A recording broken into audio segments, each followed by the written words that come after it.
Hey everybody, welcome back to Think Business Live. Looking forward to talking to Matt Usher. Matt, it's great to have you on the show. CEO at Usher Oil. What I love, what I'm really looking forward to chatting about today. I'm actually in Florida in a hotel, but what I'm interested in chatting about today is your business. What I love about and what I really want to dive into. You are fourth generation. The That's business has correct. been around for 91 years. And so there's a lot of legacy and lineage that's kind of in the walls of your business. And so how as a business owner, do you kind of put your own voice into the business? Well, that's a good question, John, and one that would probably take a while to think of, but I can probably put it together quickly. I have a philosophy in business, and maybe I learned this from my father. I don't look at people working for me. I look at that everybody here who's an employee works with me. I adopt like a family type policy. I mean, the technical name of the company is Usher Enterprises, and we do business as Usher Oil and Usher Transportation, but we're all one group of employees and we all work together. So I adopt the management philosophy style of basically from the top down to the bottom, everybody works together and pulls their own weight, and just try to keep everybody at bay and not fighting over who's doing what and whatnot. Yeah. And how do you, and so talk, and I love that philosophy. I think it's so important, especially in today's world. How do you, when you have that, talk about how you incorporate accountability? I think that's one of the toughest things for leaders. How do you handle accountability?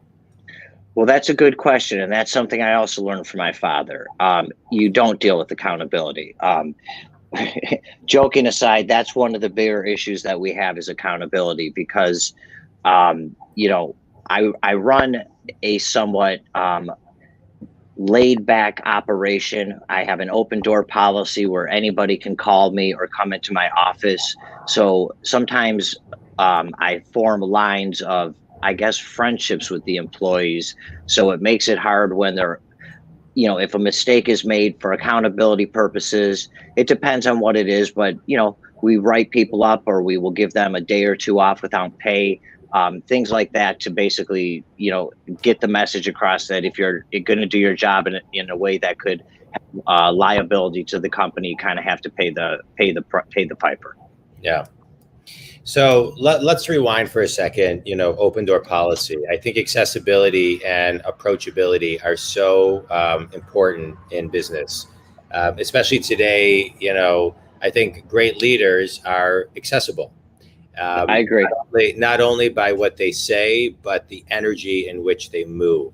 And so how do you incorporate that so your team feels comfortable coming to you? Because I think one of the obstacles that people have are even though people say they're open door, people still get nervous on what they can and cannot say. How do you kind of create that, that culture?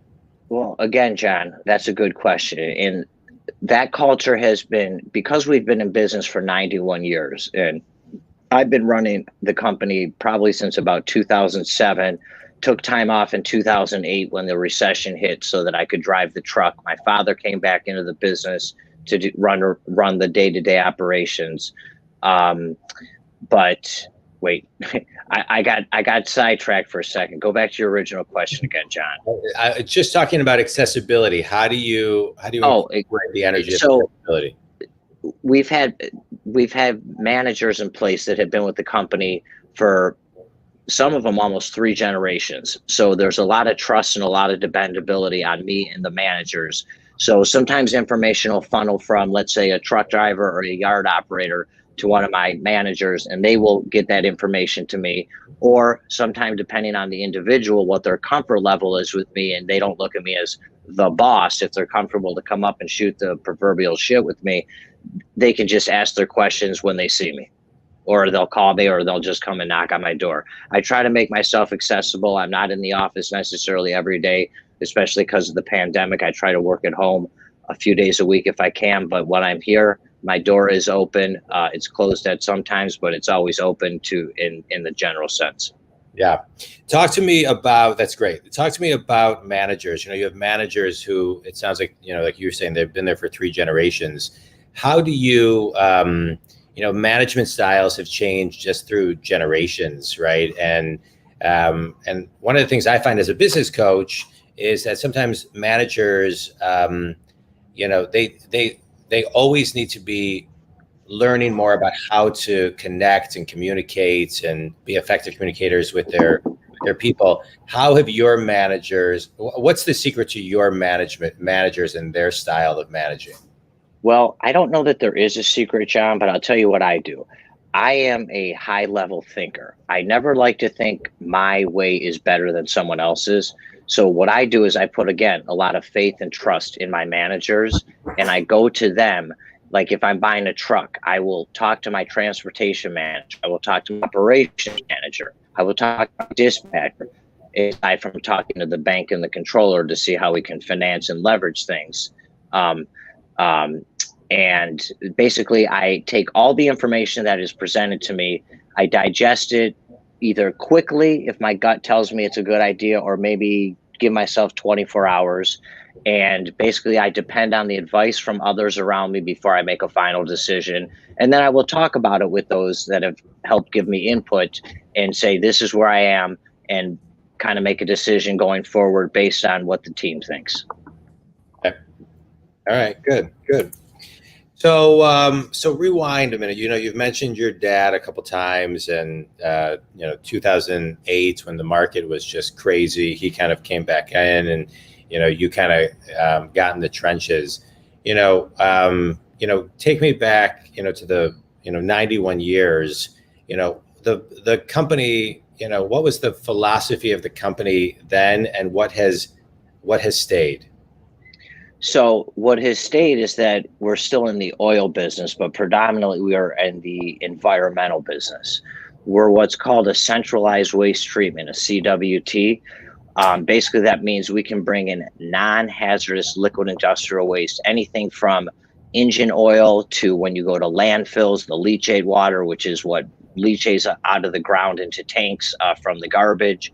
We can go into places like a Ford, a General Motors, a John Dwoskin's tool and die shop, and there's metalworking fluids that they're using to keep those machines cool, and that goes in whether it's tanks or totes or drums, and it has to be either pumped out on trucks like Usher Transportation has, or outside vendors. They bring it back to us. We do a bench test where we decide how much water, solids, rag layer, oil is in it. We decide where it goes for treatment. The water goes through a water treatment system, is discharged under a permit under the Great Lakes Water Authority, which used to be the Detroit Water and Sewerage Department. And then the oil is sold for energy recovery. So that's what we do today. Rewind back to 1930 when Charles Usher started the business. He was given an opportunity from a nephew of his named Leon Kay, who at that time was a chemist for a small company called Keystone or Aurora, which eventually became Marathon Oil, owned by Max Fisher. But at that time, I believe it was Max Fisher's either father or grandfather started Keystone, which became Marathon. And they needed someone at night to come out and take this junk oil, as it was called. And we would buy it. And back then, you could put oil down on the roads, or you could put it into wetlands to keep bugs and things like that, mosquitoes in the swamplands. And we did that up until whenever the regulations changed. In 1976, I believe the Clean Water Act came in. I'm listening. I just have to get up for a second, but keep talking. I'm right here. Sure. The Clean Water Act came in, which basically regulates what can be treated and what can't be treated. And that is based under a permit that the Great Lakes Water Authority puts out that we follow to the T. And that's pretty much how the business has changed over the years. Yeah. We basically started off, it was my grandfather or my great-grandfather in 1930. My great-grandfather was a pharmacist in 36 and was sweeping floors. So my great-grandfather said I didn't trek all the way from Russia, Prussia, wherever it was for my son to sweep floors. So my grandfather came into the business, and I was 8 when he passed away. But from my understanding, he had a very tough management style and was very well respected in the business. My father took over the business in '84 when my grandfather passed away. I have an uncle named Dave Usher, whose father is actually the one who started the business. My father bought him out in '84. He has a company called Marine Pollution Control, and they do oil spill cleanups. His fame to claim was the Exxon Valdez. So the families in the environmental business all around from each side of the Usher family. Mm-hmm. Nice. All right, good. That's a cool lineage of stories. Yeah. So let me ask you this. So now let's talk about you. So you have, you're running Usher on oil on a day-to-day basis. And we've all been kind of living through this, not kind of, we all have been living through this pandemic this past year. How has your business and your management style and just your culture evolved over the past year? And where do you see it going this next year as we hopefully move out of COVID? Well, another good question, John. I mean, obviously, being a private business, I don't divulge numbers, but I would lie if I was telling you that my sales were spot on. We are down, probably less if you were to compare it to the average business, which I think the statistics businesses are down, what, 45 to 63% or something like that. We're below those statistics, which is great in our business. We've been open since day one of the pandemic because we're considered a crucial supplier. If we're not open, the auto industry, the landfills, they shut down basically, or the water goes into the sewers, which we don't want that to happen. So I see our business starting to come out of the trajectory and moving up. Manufacturing, I see, is going to gear up a little bit. I know everybody likes to focus on clean green earth and whatnot, and I have my own theories on that, and I won't get political at this point. But in the Midwest here, where everybody still likes their muscle cars, everybody still likes big block engines, things like that. So I don't see my business. I see it adapting to the auto industry as we become more green and work on electric cars. But I see a long-term future for our business, especially with some of the recent changes in administration and Keystone Pipeline being shut down. It gives me a better opportunity to actually, for anyone in the business in the United States, the oil business now, to ship all of our oil out of the States and be in a much more lucrative position to the shutdown now of the Keystone. Mm-hmm. Okay. All right. So now let's talk about you for a minute. So you have Usher Oil. I know one of the things also, I had JJ Kramer on a couple of weeks ago. You are an advisor for Cream Magazine, which I think is a little bit of a passion project for you as well. Tell me, Correct. Tell the community, what's that journey like? Because I know JJ is one of your best friends. Well, yes, he is one of my best friends. We've known each other since we're 5, and we're both, well, I'm 45. He'll be 45 in the next month. We're more like brothers.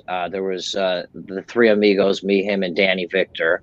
And so what I do with Cream is basically, since JJ has been working on Cream for the past, I don't know, 10, 11, 12, 13 years to bring it back, I've just kind of advised him on the way. It's interesting because JJ got me through college. I was always an underachiever. My mom is watching this and she's probably laughing because I don't think anyone in my family thought I'd get out of high school, but through the grace of God, I did. And I even managed to get out of Michigan State thanks to JJ. So I've just advised him along the way just because of my business acumen in the years I've been in business. And it is a passion project to me on many levels. One, because it's very near to JJ's heart, which, JJ's kids are my niece and nephew. I'm very close to the whole family. His mom is like a second mother to me. So if I can help build this magazine up with JJ and pay the homage to his father, who he really was stolen of and didn't get to know because he was so young, it's something that I want, I basically have been doing on my spare time, so that it takes a little bit of weight off of JJ's back and just basically adapt some of my management styles, which as brothers, we do fight about everything. And he's probably laughing right now because he's going to win this argument afterwards. But That's pretty much what I do with Cream, is just try to take pressure off his back and advise the board and different players that we have in the game on my ideas as to how I think should run based on how I run my business. Sometimes I'm right. or most of the time. And then once in a while I'm wrong. Yeah. What's one of the best pieces of advice, just talking about advice and, business acumen, what's one of the best pieces of advice your grandfather ever gave you? Unfortunately, my grandfather passed away when I was 8 years old. So I couldn't tell you any advice that he gave me. Maybe some of the advice that my father gave me was to always be yourself, but never let anybody push you to the edge where you lose your cool. Because that can sometimes really turn to bite you in the rear, and you may lose a relationship with some vendors that can last 30 plus years. So never learned anything from my grandfather other than how to be a nice dresser. But from my dad, I learned to just keep my cool and just listen to what people have to say and don't discount their opinions. Yeah. Yeah. My parents always raised me on that. You can always learn something from somebody older than you, younger than you, and always just, listening to other people can be so key. As you've kind of been in business over these years, what's one of the things that you look back and say, God, I'm going to tell my 20-year-old self that, as something you kind of reflect on? If I had to look back, I probably would have taken my first 3 to 5 years a little more seriously. I came into the business and kind of took a sense of entitlement, even though I started at the bottom, like learning how to process and make oil and water, which by no means am I good at. And then I went on the truck, which by no means am I good at either. I've taken out a lot of vehicles along the road. But if I had to go back and talk to my 20-year-old self, it would be just grow up a little bit faster, Matthew, and take advantage of what you have and start hustling your ass now, as opposed to now being in my 40s and having to work a little bit harder when I'd like to work a little bit less. Yeah. Yeah. I think layering fundamentals when you're younger is always a strong thing. And, I think sometimes I like that advice. That's good. Just taking things a little bit more seriously. All right. You ready for a quick speed round, Matt? Yes. All right. What, excuse me, favorite book and why? Probably The Art of War by Sun Tzu. Not a particular reason why. It could be adapted to anything in your life, personally or professionally. Yeah, that's a great book. The War of Art is actually a great book too, by Stephen Pressfield. I read a book by John Dwosky, and that was pretty good too. That's a good. And some of David Farbman's books, I got to give a shout out to. All right. So. Yeah. All right. Good.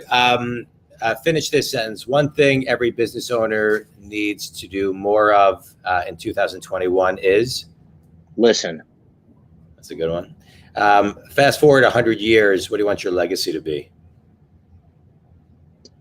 That I left behind the largest centralized waste treatment environmental company in the Midwest. Define yourself in one word. Dynamic. Tell everybody who your ideal clients are, how they can connect with you, and all that other good stuff. Anybody in the auto industry. Okay, good. How they connect with you? How do they what? How do they connect with you? Well, we have a phone number, which is on our website, which is usheroil.com, or basically our website will lead you. All our forms are on our website, our phone number, address, everything's on our website, which is usheroil.com. All right, good.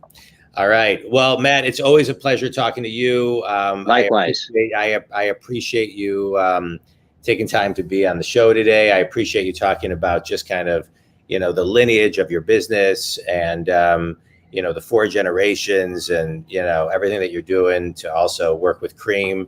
I appreciate your time. Think community. If usheroil.com can help you out, give Matt a call. Thanks, Matt. Appreciate it. Thank you, John. Take care.